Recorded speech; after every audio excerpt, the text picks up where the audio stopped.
hello everyone, welcome back to my channel. So আজকে আমি কোনো কালারিং করব না, আই মিন কোনো কাগজে কালার করব না। এই গয়নাগুলো, পুরান গয়নাগুলো একদম নতুন ঝকঝকে বানাবো।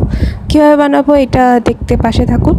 তো এটার জন্য আমাদের লাগবে অ্যাক্রিলিক কালার। এখানে মেরিজের অ্যাক্রিলিক কালার 132 নাম্বার গোল কালারটা আমি নিয়েছি, আর একটা তুলি নিয়েছি। আর এখানে আমি পানি ইউজ করব না, পানির বদলে আমি এই মিডিয়ামটা ইউজ করব।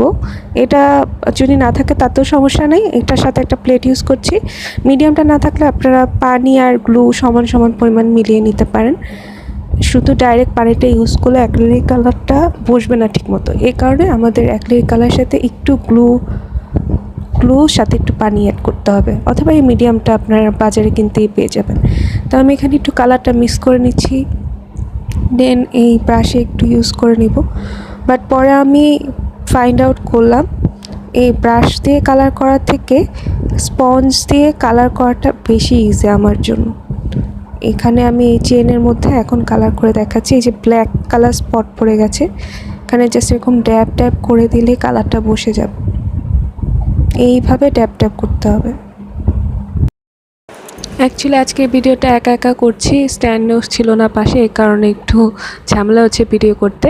আসলে স্পঞ্জটা ইউজ করলে যেটা হয়, চেইন যেহেতু এটার মধ্যে অনেক ডিজাইন আছে, আর ডিজাইনটা ঠিক মতো আর কি তুলি দিয়ে সবগুলো ডিজাইনে কালারটা বসানো একটু টাফ, যার কারণে স্পঞ্জটা দিলে স্পঞ্জটা তো নরম, তো একদম ডিজাইন মাফিক ও একদম কালারটা ভিতরে সুন্দর মতো মিশিয়ে দেওয়া যায়। তো যেহেতু এটা অ্যাক্রিলিক কালার, একটু সাবধানে থাকবেন, কাপড় চোপড়ে ভরলে কিন্তু এই কালারটা আর উঠবে না। তো যার কারণে আপনারা নিউজ পেপার অথবা যে কোনো একটা কার্ডবোর্ডের উপর গয়নাটা রেখে দেন এইভাবে ড্যাব ড্যাব করে আপনারা ডাবল কোট করে কালারটা করবেন। পুরোপুরি শুকানোর পর আরেকটা কোট করতে হবে।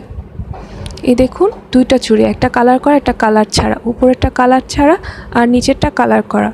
ডিফারেন্সটা কি বোঝা যাচ্ছে?